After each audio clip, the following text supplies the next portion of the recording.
Okay so बच्चों बिस्मिल्लाहिर्रहमानिर्रहीम। आज जो है हम करने वाले हैं क्या, आज हम करने वाले हैं मोल्स के क्वेश्चंस। और इससे पहले यू नो दैट कि हम लोग तकरीबन 73 एमसीक्यूज कर चुके हैं पिछली दो क्लासेस के अंदर, और ये हमारी थर्ड क्लास है। तो आज जो है हमने मोल्स के क्वेश्चंस करने हैं।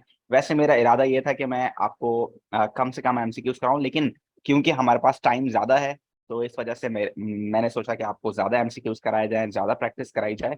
तो इस वजह से मैंने एमसीक्यूज की क्वांटिटी थोड़ी सी सारा बढ़ा दी है। ठीक है भाई, तो 73 में ऑलरेडी करा चुका हूँ, 30 इंशाल्लाह आज होंगे।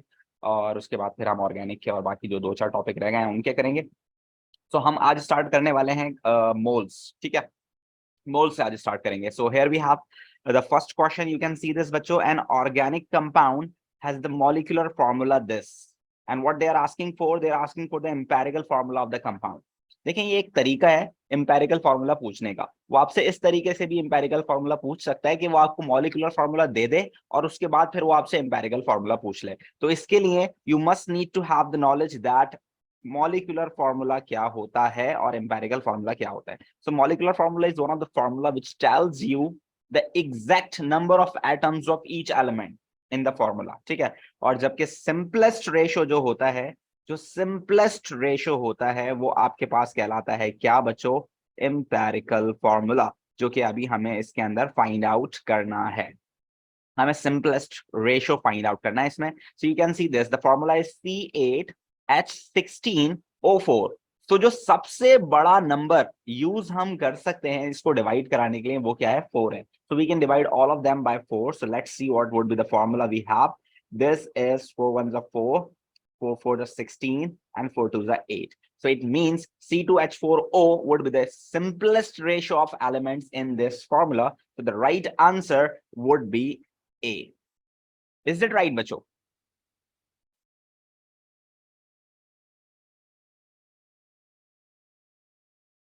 ओके, ठीक हो गया। तो ये इस तरीके से आपसे एक एम्पेरिकल फॉर्मूला पूछ सकता है, एम्पेरिकल फॉर्मूले का सवाल इस तरह से पूछ सकता है, या वो आपसे किस तरीके से पूछ सकता है, वो आपको एम्पेरिकल फॉर्मूले का सवाल इस तरीके से भी पूछ सकता है। अगर आप क्वेश्चन नंबर 6 को देखते हैं या क्वेश्चन नंबर 5 को देखते हैं, मैंने दोनों तरह के क्वेश्चन यहाँ डाले हैं ताकि आपको आइडिया हो जाए। वो कभी कभार आपसे इस तरह भी पूछ लेता है, just look at over here, what is the empirical formula of a compound containing 12 gram carbon, 2 gram hydrogen and 16 gram oxygen. वो अलग अलग एलिमेंट के मासेस आपको दे दे और आपसे फिर वो एम्पेरिकल फॉर्मूला पूछ ले। तो इसमें आपको पता है कि कार्बन, हाइड्रोजन एंड ऑक्सीजन तीन एलिमेंट्स हैं। कार्बन आपके पास 12 ग्राम है, हाइड्रोजन आपके पास 2 ग्राम है, ऑक्सीजन आपके पास 16 ग्राम है। वी नो दैट जब ग्राम्स गिवन होते हैं या परसेंटेज बाय मास गिवन होता है तो हमें करना क्या होता है? हमें करना होता है सिंपल ये कि जो सबसे पहला स्टेप ये होता है कि हमें क्या करना होता है? मोल्स निकालने होते हैं, यानी कि एटॉमिक मासेस से डिवाइड कराना होता है। तो we can divide all of them by their atomic masses. Carbon का 12, हाइड्रोजन का 1, ऑक्सीजन का 16 एटम का एटॉमिक मास होता है। ठीक है, यहाँ 32 मत लिख दीजिएगा भाई, वो ऑक्सीजन गैस होता है। So this is 1, this is 2 and this is 1। सो फिर सेकंड स्टेप में हम सिंपलेस्ट रेशियो से जो है निकालते हैं और जो सबसे स्मॉलेस्ट होता है उसको सबसे डिवाइड कराते हैं। ऑलरेडी आपके पास 1 स्मॉलेस्ट है, तो आप सबको अगर 1 से ही डिवाइड कराएंगे तो आपके पास सेम ही आंसर आएगा, 1 to 1। तो तो एक्चुअली आपके पास आंसर आ गया 1 to 1। सो इट मीन्स कि आपके पास कार्बन हो गया 1, हाइड्रोजन हो गया आपके पास 2, और ऑक्सीजन हो गया आपके पास 1। सो फॉर्मूला बना आपके पास CH2O। तो the right answer for this MCQ is C. तो वो आपसे इस तरह से भी इंपेरिकल फॉर्मूले का सवाल पूछ सकता है, वो आपको मासेस दे सकता है और फिर आपसे वो फॉर्मूला पूछ सकता है। और अगर ऐसे ना दे तो फिर किस तरह से दे सकता है? फिर वो आपको इस तरह से दे सकता है, देखें कि वो आपको दे दे analysis of sample of an oxide of nitrogen having the following data: mass, percentage by mass of nitrogen is 47 and percentage by mass of oxygen is 53। तो अब उसको आपको क्या दे दिया? परसेंटेज में दे दिया। तो अब परसेंटेज में भी अगर आपको दे दिया है तो कोई इशू नहीं है। नाइट्रोजन लिखें, ऑक्सीजन लिखें, इन दोनों की परसेंटेजेस लिखें और इनको इनके एटॉमिक मासेस से डिवाइड करा दें। It is 14 and it is 16।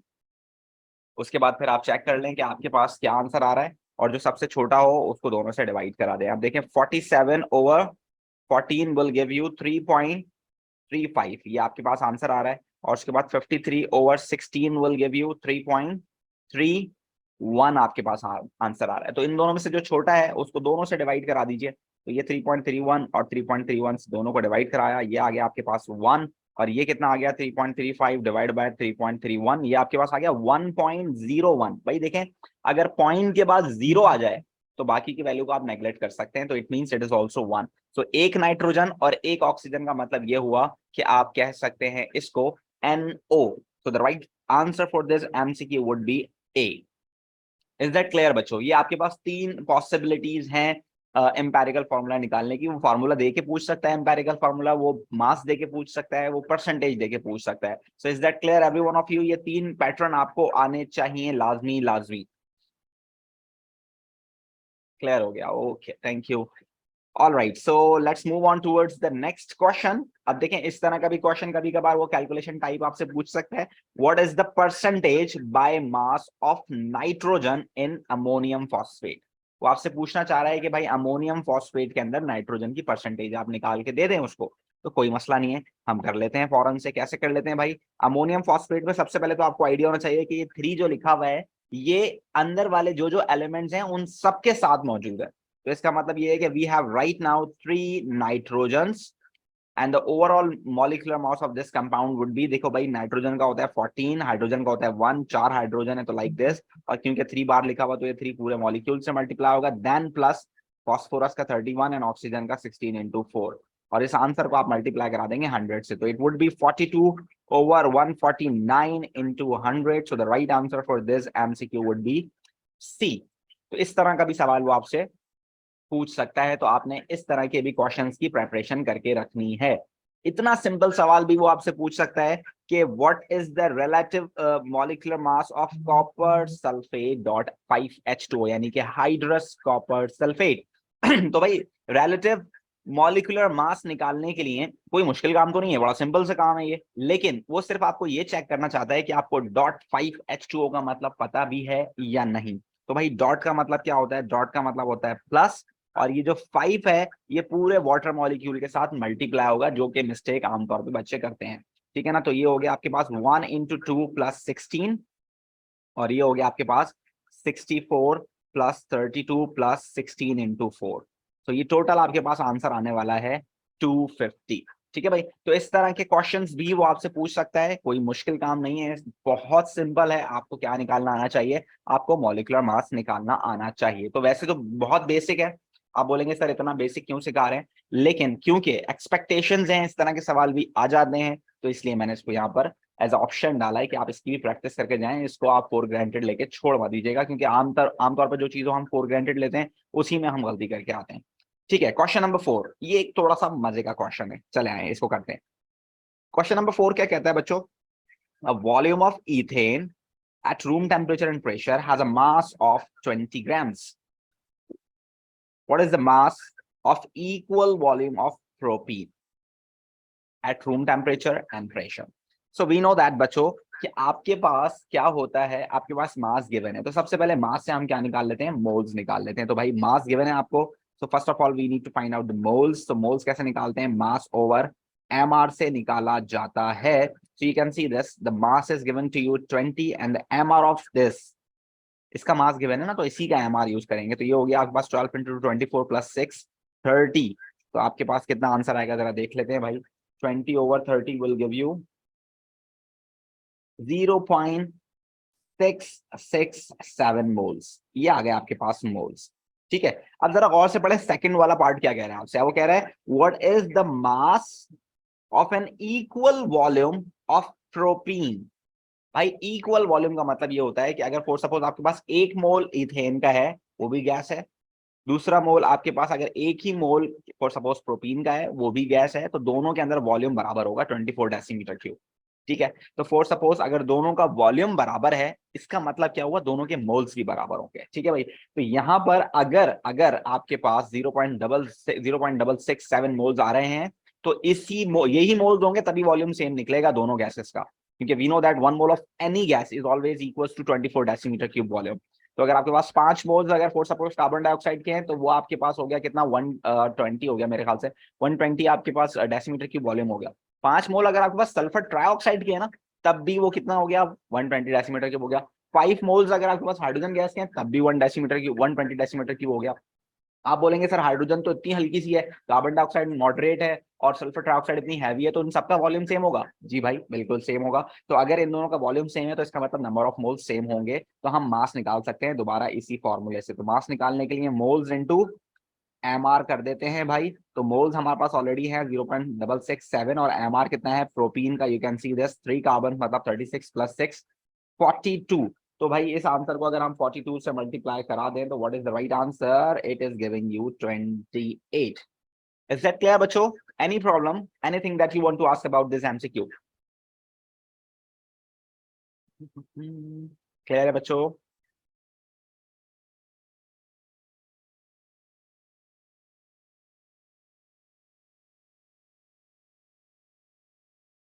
बच्चों क्लियर है आप सबको? ठीक है, कोई मसला नहीं है, दोबारा बता देते हैं आपको। देखें ये आपके पास बच्चों क्वेश्चन नंबर 4 को अगर आप देखते हैं तो वो क्वेश्चन नंबर 4 आपसे कह रहा है कि C2H6 इसका मास 20 ग्राम्स है, ठीक है।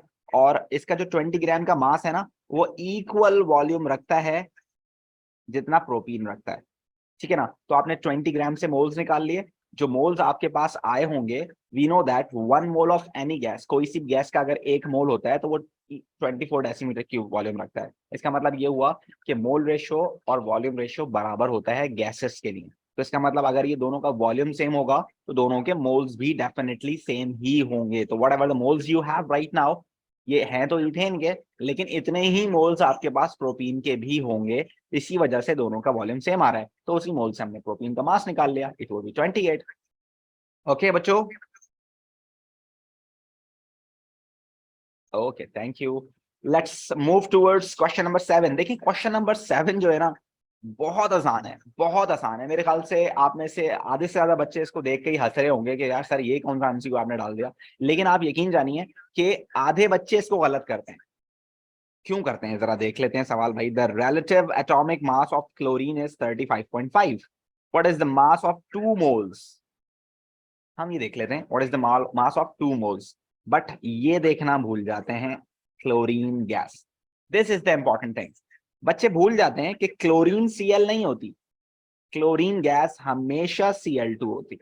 क्लोरीन गैस हमेशा Cl2 होती है, ठीक है ना। ये बच्चे भूल जाते हैं आमतौर पे, क्लोरीन गैस हमेशा Cl2 होती है। तो अगर 1 मोल आप क्लोरीन गैस का देखते हैं तो 1 मोल क्लोरीन गैस के अंदर आपके पास 71 ग्राम मास है। तो if you want to have 2 moles तो 2 मोल्स कितने हो जाएंगे बच्चों? 71 into 2 will give you 142 grams. So the right answer would be D.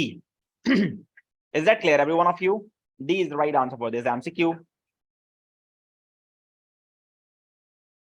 Okay, आइए चलते हैं क्वेश्चन नंबर 8 की तरफ। और सबसे मेरा फेवरेट क्वेश्चन है ये, मुझे बहुत पसंद है ये क्वेश्चन, तो इसलिए मैंने इसमें डाला है। इसकी हरगिज वजह ये नहीं है कि ये क्वेश्चन मैं आपको कराना चाहता था या ये इंपॉर्टेंट लगता था मुझे, मैंने इसलिए डाला, बल्कि मैंने ये इसलिए डाला क्योंकि ये मेरा फेवरेट क्वेश्चन है। तो यहाँ पर थोड़ा सा मैंने बाइसनेस से काम लिया है, so I am really sorry for that. लेकिन ये एमसीक्यू एक दफा पेपर में आया था और आधे से ज्यादा बच्चों ने इसका आंसर गलत लगाया था, और तकरीबन 70-80% बच्चों ने इसका आंसर गलत लगाया था, जिसकी वजह से ये दोबारा एमसीक्यू पेपर में आया ही नहीं और ना ही इस तरह का कोई क्वेश्चन आया। तो जरा देखते हैं कि आप लोगों में से कोई बच्चा इसको सॉल्व कर सकता है या नहीं। तो बच्चों जल्दी से इसको मुझे सॉल्व करके बताओ कि इसका आंसर क्या होने वाला है। ओके, सो होपफुली आप लोगों ने सबने सॉल्व कर लिया होगा और आपको आइडिया हो गया होगा कि एमसीक्यूज कहाँ स्टैंड करता है और कितना मजे का एमसीक्यू है ये। तो चलो देखते हैं इसको सॉल्व करके। तो ये क्या कह रहा है आपसे भाई, the diagram shows the structure of the atoms element L and M, और the element combines to form a compound. What is the mass of 1 mole of this compound? ठीक हो गया। Just look at over here every one of you, what is this and what is this? ये चीजें देखने वाली हैं इसके अंदर जो कि आपने देखनी है। Just look at over here कि आपके पास एक एलिमेंट है L जिसके आखिरी शेल में है सिर्फ और सिर्फ एक इलेक्ट्रॉन। जब आखिरी शेल में एक इलेक्ट्रॉन होता है तो वो ग्रुप 1 का होता है, और जो ग्रुप 1 का होता है वो इलेक्ट्रॉन लूज कर कर बन जाता है +1। तो ये हो गया +1, ठीक है। और यहाँ पर अगर आप देखें तो यहाँ पर है भाई 6 इलेक्ट्रॉन्स। आउटर मोस्ट शेल के अंदर यहाँ 6 इलेक्ट्रॉन्स हैं, तो डेफिनेटली ये 2 इलेक्ट्रॉन रिसीव करने के बाद बन जाएगा M2-। So what is the compound between these two? Would be L+1 M2-1 will give you L2M. This is the formula of this compound. And हमें पता है what is nucleon number? Nucleon number होता है आपके पास the sum of protons and neutrons. So the nucleon number over here would be 7, and the nucleon number over here would be 16. तो इसका मतलब ये हो गया भाई 17 into 2 plus 16 will give you 14 plus 16 30. The right answer for this MCQ is 30 grams. So this is what, ये वो MCQs था जो कि आप लोगों को मैं कह रहा था करने के लिए, बड़ा मजे का MCQs है और होपफुली आपको ये बात समझ में आई होगी। यहाँ पर दो कॉन्सेप्ट थे, एक आयोनिक बॉन्ड वाला और मानी आयोनिक बॉन्ड बनाना है आपने, उसके कंपाउंड का फॉर्मूला बनाना है, उसके बाद फिर आपने इसका मॉलिक्यूलर मास निकालना है और उसमें एटॉमिक स्ट्रक्चर का न्यूक्लियन नंबर वाला भी कॉन्सेप्ट ऐड था। तो बड़ा मजे का सवाल था, आमतौर पर बड़ा बेसिक कॉन्सेप्ट है लेकिन सवाल बहुत टाइट था। चलें, let's move on towards question number 9। और क्वेश्चन नंबर 9 आपके पास बड़ा कंसिस्टेंट क्वेश्चन है पेपर के अंदर, आपने बहुत दफा ऐसा क्वेश्चन देखा होगा, ठीक है, ऐसा बहुत सी मरतबा आपने ये क्वेश्चन देखा होगा, ठीक है। और वो क्या क्वेश्चन है भाई, जरा देखिए, और ये बहुत कॉमन है question. What is the same mass, what has the same mass 0.25 moles copper atoms have. अच्छा बस 0.25 मोल्स अगर कॉपर होंगे तो उसके बराबर किसका मास होगा इन चारों में से। बड़ा कॉमन सवाल है, बहुत आता है पेपर के अंदर, तो उसके लिए आपने रेडी रहना है भाई, बहुत अच्छा सवाल है ये। 0.25 मोल्स ऑफ कॉपर का मतलब ये हुआ कि आपके पास ये हो गया 16 ग्राम्स। अगर हम मास निकालें, मास कैसे निकलता है, मोल्स इनटू एमआर से, तो ये 16 ग्राम्स है, तो हमें ये देखना है कि इनमें से 16 ग्राम्स किसका है, ठीक है। So we have 0.5 moles over here, we have 1 mole over here, we have 1.5 moles over here, we have 2 moles over here, and this is oxygen molecule, this is sulfur dioxide, this is water, this is oxygen atom। तो भाई देखें, oxygen atom को अगर आप multiply कराएंगे तो it would be 32, इसको अगर आप मल्टीप्लाई कराएंगे 18 से तो ये हो जाएगा 27, और इसको अगर आप मल्टीप्लाई कराएंगे 64 से तो ये हो जाएगा 64, और इसको अगर आप मल्टीप्लाई कराएंगे 32 से so it will give you 16 grams. So the right answer for this MCQ would be A. A would be the right answer for this MCQ। आप देख सकते हैं कि इसके अंदर सेम मास मौजूद है, ठीक है। अच्छा मुस्कान, आप ये लास्ट वाला क्वेश्चन पूछ रही है तो बेटा दोबारा देख सकते हो कि लास्ट वाला क्वेश्चन के अंदर आपके पास एक इलेक्ट्रॉन है लास्ट शेल में, तो इसका चार्ज होगा +1। इसके आखिरी शेल में है 6 इलेक्ट्रॉन्स, तो इसका चार्ज होगा M2-। तो ये दोनों जब कंपाउंड बनाएंगे तो आपके पास बनेगा L2M। क्रॉस मल्टीप्लिकेशन जब आप करेंगी चार्जेस को तो ये आपके पास फॉर्मूला बनेगा L2M, और क्योंकि ये न्यूक्लियन नंबर होता है सम ऑफ प्रोटॉन्स एंड न्यूट्रॉन्स, तो इसका न्यूक्लियन नंबर 7, इसका न्यूक्लियन नंबर 16, तो ये हमने MR निकाल लिया, तो ये हो गया 7 to the 14 plus 16 give you 30 grams of 1 मोल। जो भी MR होता है कंपाउंड का वो 1 मोल का मास होता है, तो ये 1 मोल का मास आ गया, ठीक है। चलें, इसके बाद आपके पास आ जाता है नेक्स्ट क्वेश्चन, क्वेश्चन नंबर 10। ये भी बड़ा मजे का क्वेश्चन है, इसमें यूनिटरी मेथड आप लगा सकते हैं, बहुत आराम से ये आप कर सकते हैं इसको। What is the mass of oxygen contain in 72 grams of pure water. इस तरह के सवाल जब भी आए तो कोशिश करें आप ग्राम्स, अगर मास मालूम करना हो और मास ही दिया हुआ हो तो आप कोशिश करें कि आप जो है क्या करें बच्चों, आप लोग हमेशा हमेशा यूनिटरी मेथड इस्तेमाल करें। तो बड़ा बेसिक है, बहुत बेसिक है, just look at over here. ये है वाटर, वाटर के अंदर ऑक्सीजन कितना है, मास है, मास टू मास रिलेशन हम लगा सकते हैं, ठीक है भाई। तो मास और मास रिलेशन में देखो, वाटर का MR होता है 18 ग्राम्स, और 18 ग्राम्स में 16 ग्राम ऑक्सीजन होता है। Simple is this, unitary method से मैंने लगा लिया कि भाई टोटल आपके पास 18 ग्राम्स पानी होता है और उसमें से 16 ग्राम ऑक्सीजन होता है। तो अगर मेरे पास 72 ग्राम्स क्या हो, 72 ग्राम्स अगर मेरे पास पानी हो तो मेरे पास ऑक्सीजन कितना होगा, X। क्रॉस मल्टीप्लाई कराऊंगा और फाइंड आउट कर लूंगा। ये हो गया आपके पास 72 into 16 over 18, it will give you 64 grams.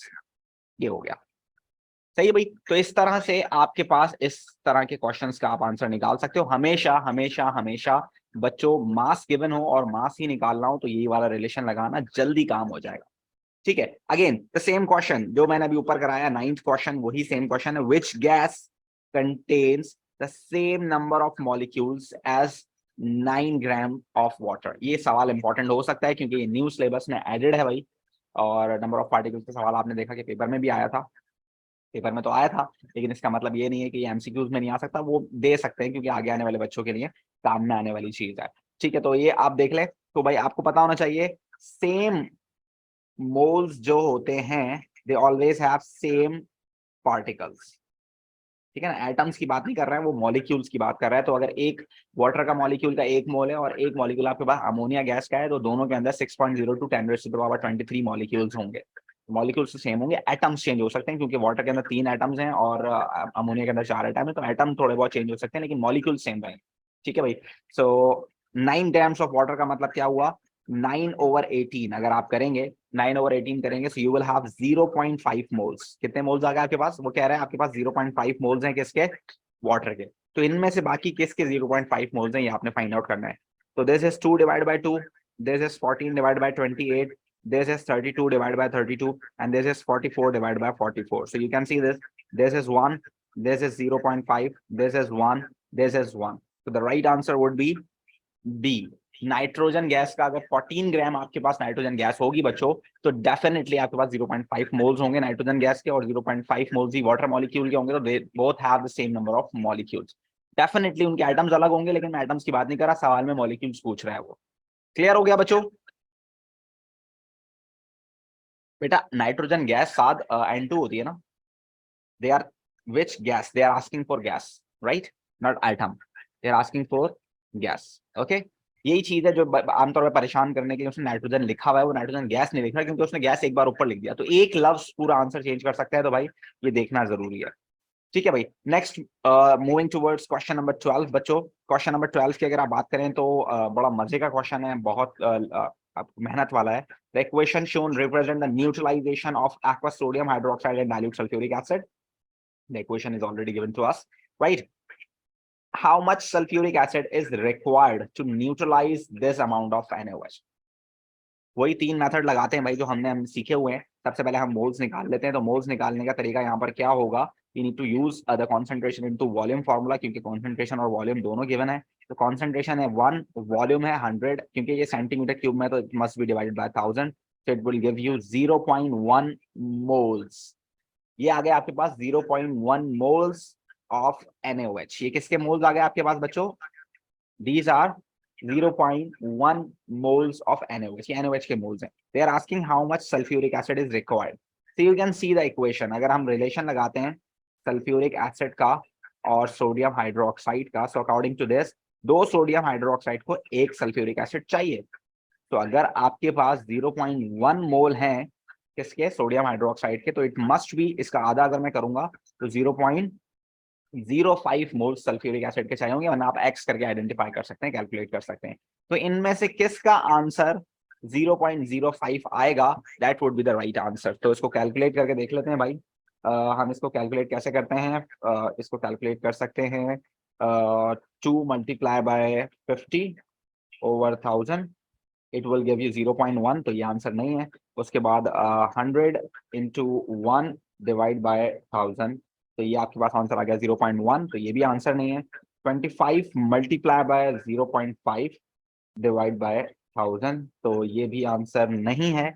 Last वाले को देख लेते हैं, 50 मल्टीप्लाई बाय 1 डिवाइड बाय 1000, तो ये है राइट आंसर। इसका आंसर आपके पास आ रहा है 0.05, तो this is the right answer. ठीक है बच्चों, सिंपल इज दिस, आपने ये करना था। उसके बाद आ जाते हैं क्वेश्चन नंबर 13 के ऊपर। क्वेश्चन नंबर 13 भी बड़ा मजे का है, अगर आप इसको देखने की कोशिश करें, करने की कोशिश करें। So what is this, 1 decimetre cube of ammonia gas is passed over heated copper oxide. The equation is given to you. What is the volume of nitrogen formed when measured at the same temperature and pressure for the as the ammonia? बच्चों दोबारा वही बात करूंगा, ये बात समझने की कोशिश कीजिएगा कि जब कभी भी मास गिवन हो और मास निकालना हो, मास गिवन हो और मास निकालना हो, तो मैंने आपको रिलेशन बता दिया, वैसे लगाना है आपने, ठीक है ना। और जब वॉल्यूम गिवन हो और वॉल्यूम निकालना हो तब भी डायरेक्ट रिलेशन लगा सकते हो। जरा देखो, वो कह रहा है कि आपको गिवन क्या चीज है, अमोनिया, अमोनिया उसने दे दी है, और पूछ क्या रहा है वो, नाइट्रोजन पूछ रहा है। इन दोनों का रिलेशन लगा लो। तो this is ammonia versus nitrogen, direct relation लगा सकते हो। 1 mole of any gas is always equal to 24 decimetre cube volume, तो डायरेक्ट रिलेशन लगा सकते हो। इक्वेशन कह रही है कि भाई 2 अमोनिया होंगे तो 1 नाइट्रोजन बनेगा, 2 अमोनिया होंगे तो 1 नाइट्रोजन बनेगा, अमोनिया 2 होंगे तो नाइट्रोजन 1 बनेगा, ये इक्वेशन बता रही है। और अभी हमारे पास कितना है, 1। अगर हमारे पास 1 अमोनिया होगा तो नाइट्रोजन कितना बनेगा, x।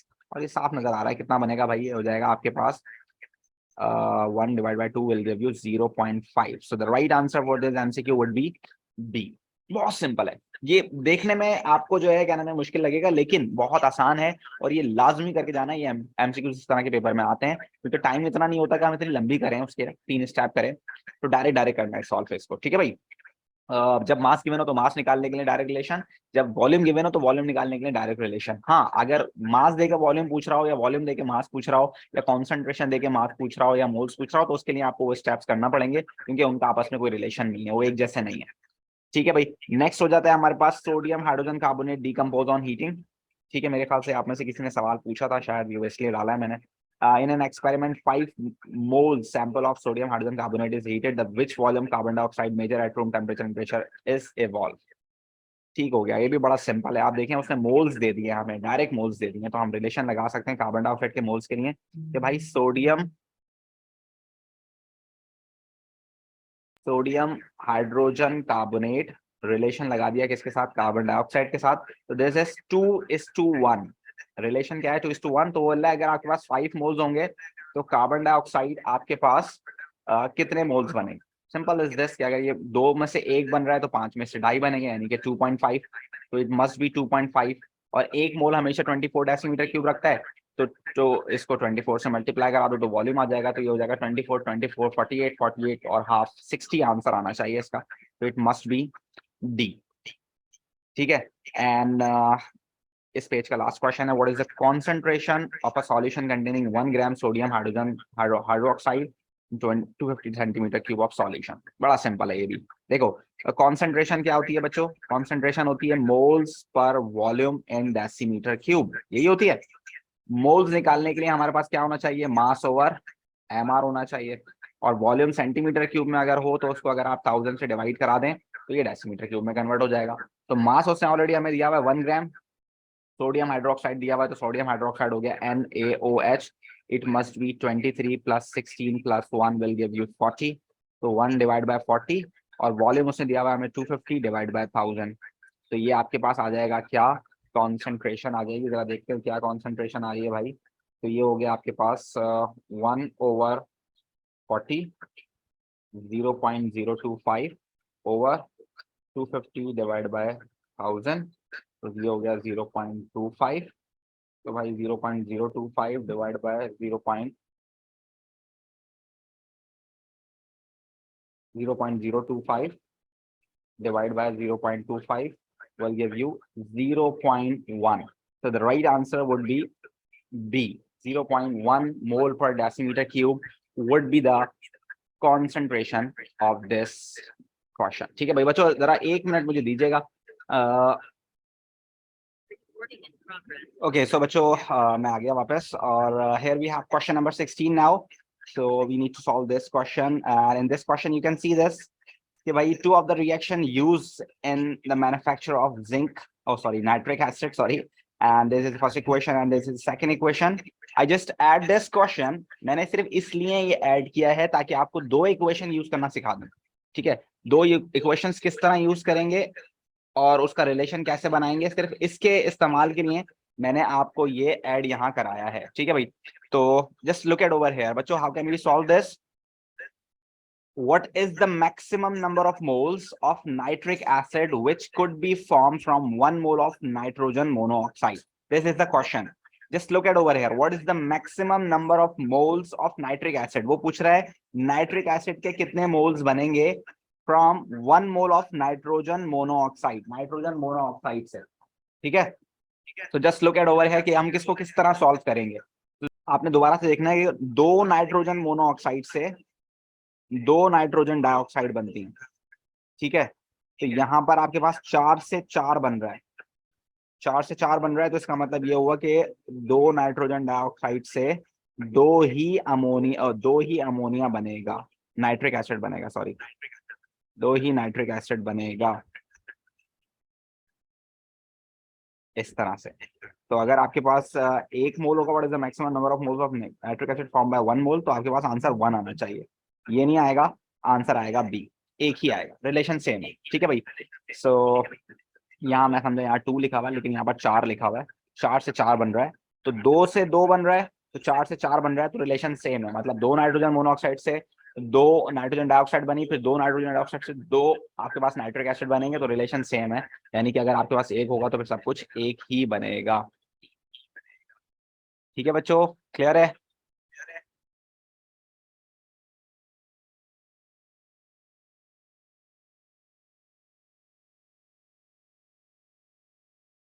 Everyone, is it clear?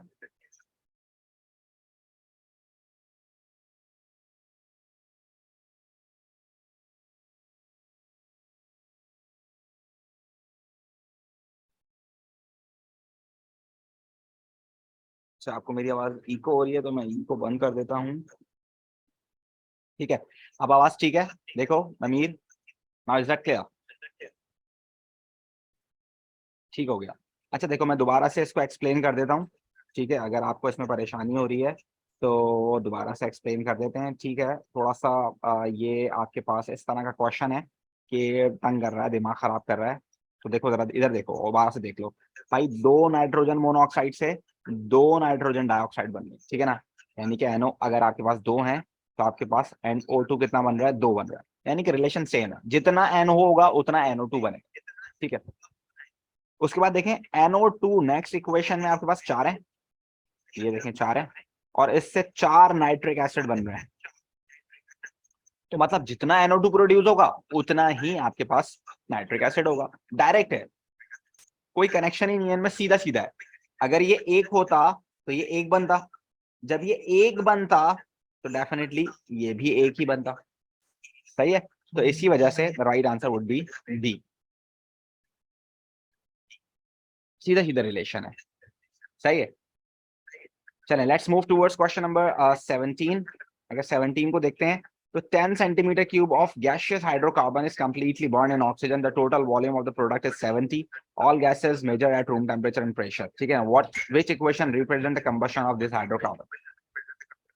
भाई 10 सेंटीमीटर क्यूब अगर आप बर्न कर रहे हैं तो टोटल प्रोडक्ट वुड बी 70। तो इसका मतलब ये है कि 10 वर्सेस 70 का रिलेशन है। तो अगर ये 1 होगा तो ये कितना होगा? 7। तो टोटल प्रोडक्ट 7 होनी चाहिए। तो टोटल 7 यहाँ पर कहाँ आ रही है आप देख सकते हैं। अगर आप देखें इसको तो ये 1 है, और ये कितना है? 1 + 2 3। तो 1:3 का रिलेशन है ये देखें आपको 1 और ये 4, ये 1:4 का रिलेशन है। यहाँ देखें आप 1 और ये है आपके पास 3 + 4 7। तो this is the right answer. अगर आप 1 सेंटीमीटर क्यूब C3H8 को बर्न करेंगे तो 7 सेंटीमीटर क्यूब आपके पास प्रोडक्ट बनेगी। This is the correct relation of this question. ठीक है भाई, तो ये हो गया 1:7 का रिलेशन। C is right answer. Is that clear every one of you? ये आप लोगों ने किया हुआ है। ठीक है भाई, अगर आप चाहें तो उससे भी लगा सकते हैं रिलेशन जो मैंने आप लोगों को सिखाया था। चलिए, तो question number 18 is saying 15 centimeter cube of 1 mole per decimeter cube potassium hydroxide just neutralize 20 centimeter cube of solution of nitric acid. What is the concentration of acid? ठीक है, कोई मसला नहीं है, हम पहले मोल्स निकाल लेते हैं। इसके अंदर देखें ये पोटेशियम हाइड्रोक्साइड के मोल्स निकलेंगे। Moles would always be like this, concentration into volume over 1000। तो ये आपके पास कितने मोल्स आ गए आप देख सकते हैं इसको, 15/1000 into 1 will give you 0.015 moles। और आपको पता है कि अगर आप पोटेशियम हाइड्रोक्साइड यूज करते हैं और उसको अगर नाइट्रिक एसिड से रिएक्ट कराते हैं तो they always form potassium nitrate and water and the relation between them is 1:1। So the number of moles for both of them that are reacting are same. So whatever the number of moles of potassium hydroxide you have, definitely the same number of moles of nitric acid would react with it. तो moles आपके पास आ गया, relation same है। आपको निकालनी है concentration. Concentration निकलती है moles over volume पर डेसीमीटर क्यूब से। तो मोल्स आपके पास आ गए 0.015। वॉल्यूम आपको उन्होंने दिया हुआ है 20 centimetre cube, it must be in decimetre cube. तो ये हो गया आपके पास 0.015 ओवर 0.02। तो the right answer would B 0.75 मोल पर decimetre cube. Is that clear every one of you? Concentration का सवाल भी अक्सर बेशतर पेपर में आ जाता है, तो उसके लिए रेडी रहना है आप लोगों ने। ठीक है, अब आगे आपके पास नेक्स्ट क्वेश्चन। तो यहाँ आप देख सकते हैं क्वेश्चन नंबर 19 आपसे क्या कह रहा है। The equation for the reaction between calcium carbonate and hydrochloric acid is shown. और ये इक्वेशन आपके पास आ गई है, ठीक है पूरी। How many moles of calcium carbonate will give 24 centimetre cube of carbon dioxide when react with excess acid.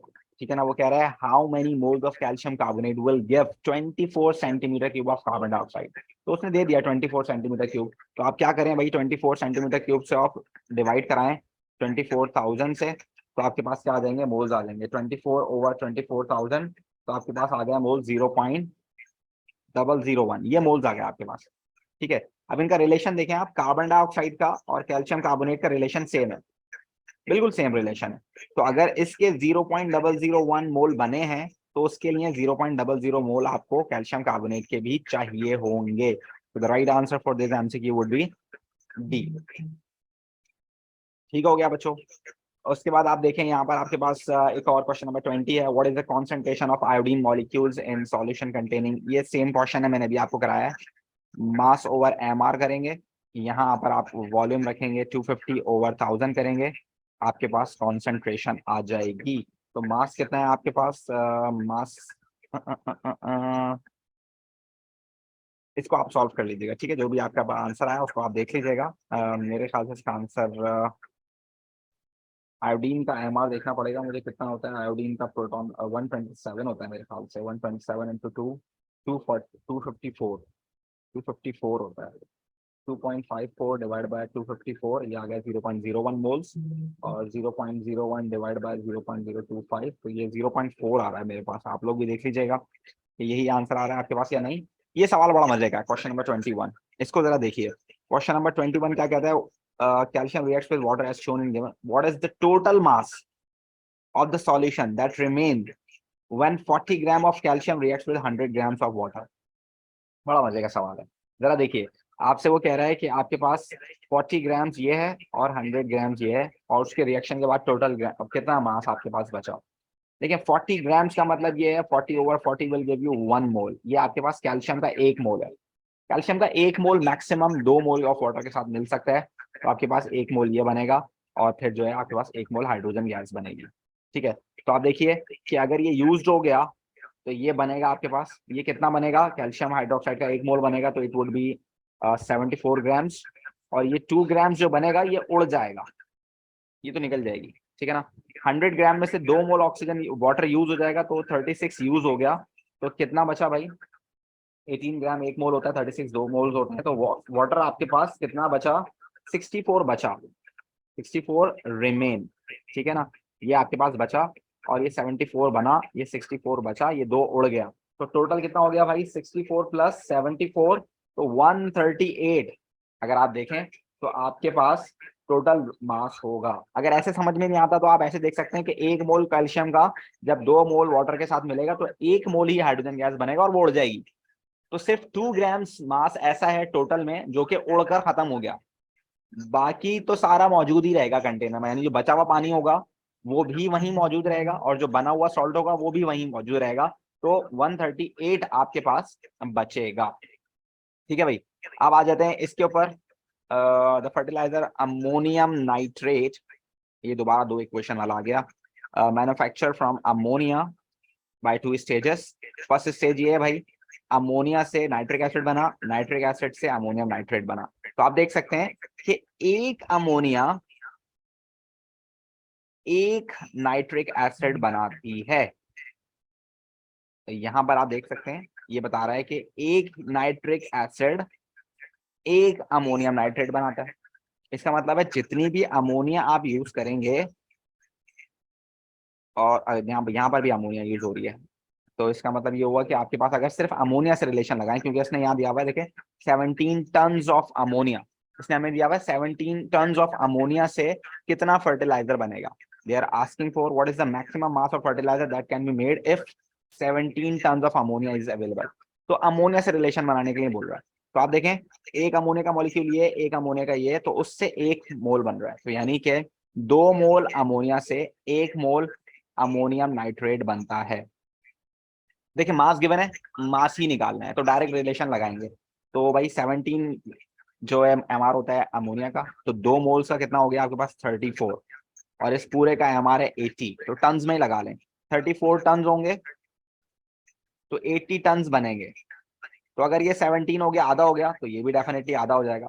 The right answer for this MCQ would be 40 ton. अगर आप आधा कर रहे हैं तो फिर दोनों ही आधे होंगे। ठीक है भाई।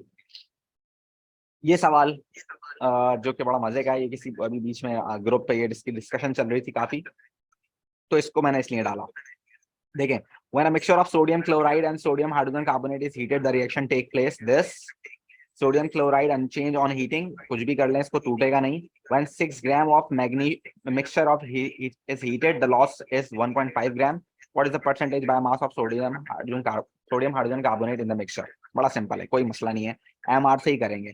देखें, ये लॉस होगा मास, इसका एमआर कितना है 23 प्लस 1 प्लस 12 प्लस 48 60 70 80 84 इंटू 2 कितना हो जाएगा, जरा देखें। देखें, अच्छा ये एमआर वाले तरीके से जब हम करते हैं तो ये जो रिलेशन होता है इसको भी मल्टीप्लाई कराते हैं, तो ये हो गया 168 ग्राम्स। जब 168 ग्राम्स को आप हीट करके तोड़ेंगे तो कितना लॉस होगा भाई?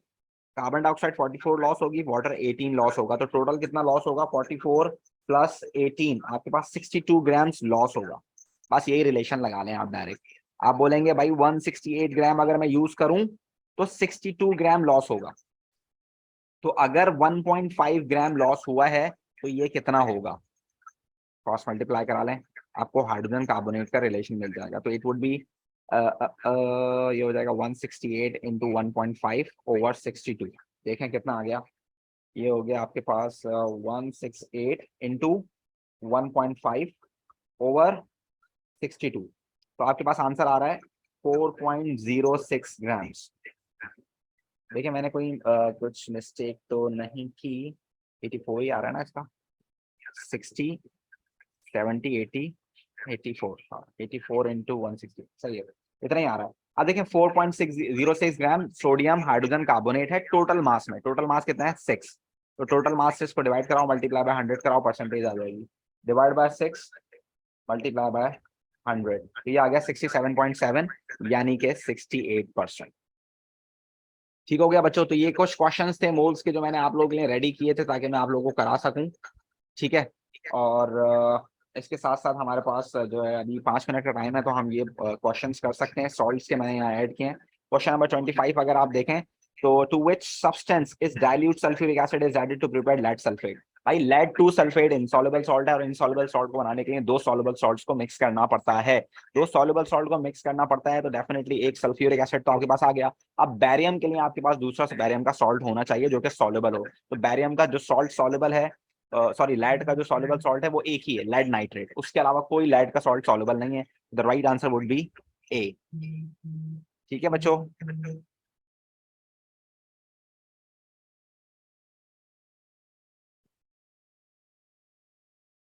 उसके बाद आपके पास आ जाता है क्या, क्वेश्चन नंबर 26। क्वेश्चन नंबर 26 आपसे क्या कहता है? क्वेश्चन नंबर 26 कहता है which substance would not be used for the preparation of pure sample of crystalline magnesium sulfate। magnesium sulfate एक soluble salt है। soluble salt की formation के लिए आप क्या करते हैं? soluble salt की formation के लिए आप use करते हैं acid की properties, और acid की properties में आपको पता है 3 properties हैं, metal, metal carbonate और bases। तो आप क्या use नहीं कर सकते? आप nitrate use नहीं कर सकते। ये मैंने आपको लास्ट क्लास में भी बताया था एसिड बेस में कि भाई नाइट्रेट की कोई केमिकल प्रॉपर्टी नहीं है, तो आपने याद रखनी है। Question number 27, which acid and base reacts together to produce an insoluble salt। वैसे तो एसिड और बेस के अंदर टाइट्रेशन होती है आमतौर पर और हमेशा ही सॉल्युबल सॉल्ट बनता है, लेकिन कौन सा ऐसा रिलेशन है जिसके अंदर इनसॉल्युबल सॉल्ट बन सकता है? तो भाई सोडियम क्लोराइड बनेगा सॉल्युबल, कैल्शियम नाइट्रेट बनेगा सॉल्युबल, बैरियम सल्फेट बनेगा विच इज इनसॉल्युबल। तो यहाँ पर आपके पास इनसॉल्युबल प्रोडक्ट बनेगी barium sulphate. Then which two reagents could be used to prepare insoluble salt। insoluble salt बनाने के लिए precipitation method और precipitation method के लिए दोनों salt का soluble होना जरूरी। तो aqueous define कर रहा है कि ये दोनों soluble हैं, तो the C would be the right answer। ठीक है भाई, और ये लास्ट 2 MCQ भी हम देख लेते हैं यहाँ पर। 4 test tubes are set up as shown। What is the effect of adding dilute hydrochloric acid in each of these test tube। तो भाई इसके अंदर अगर आप HCl डालोगे तो आपके पास बन जाएगा AgCl। इसके अंदर अगर आप डालोगे तो बन जाएगा CuCl2। इसके अंदर डालोगे तो बनेगा PbCl2। इसमें डालोगे तो बनेगा NaCl। दिस इज सॉल्युबल तो एक्वस, इसमें बनेंगे PPT. This is soluble aqueous, तो इसमें बनेंगे पीपीटी। तो इस हिसाब से आपके पास डब्ल्यू के अंदर पीपीटी बनने चाहिए, और डब्ल्यू एक्स के अंदर नहीं बनेंगे, वाई के अंदर बनेंगे, और जेड के अंदर नहीं बनेंगे। So the right answer would B D. And then the last MCQ of today's class is which method could be used to make pure sample of copper 2 sulfate? Copper 2 sulfate is a soluble salt, so we can use soluble salt chemical properties of acid. लेकिन आपको पता है copper is least reactive metal, so we cannot use it with acid directly. तो हम ये वाला तो use नहीं कर सकते हैं, but ये दोनों use कर सकते हैं। तो 1 and 2 can be applicable for the formation of copper salts. तो हम ये formation के लिए इस्तेमाल कर सकते हैं। तो the right answer would be A for this. ठीक है, तो अब आपको कोई भी सवाल पूछना है तो अब आप पूछ सकते हैं बेफिक्र होकर, फिर मैं आपको डिफाइन कर देता हूँ। आपको कोई भी सवाल पूछना है, so you are now allowed to ask.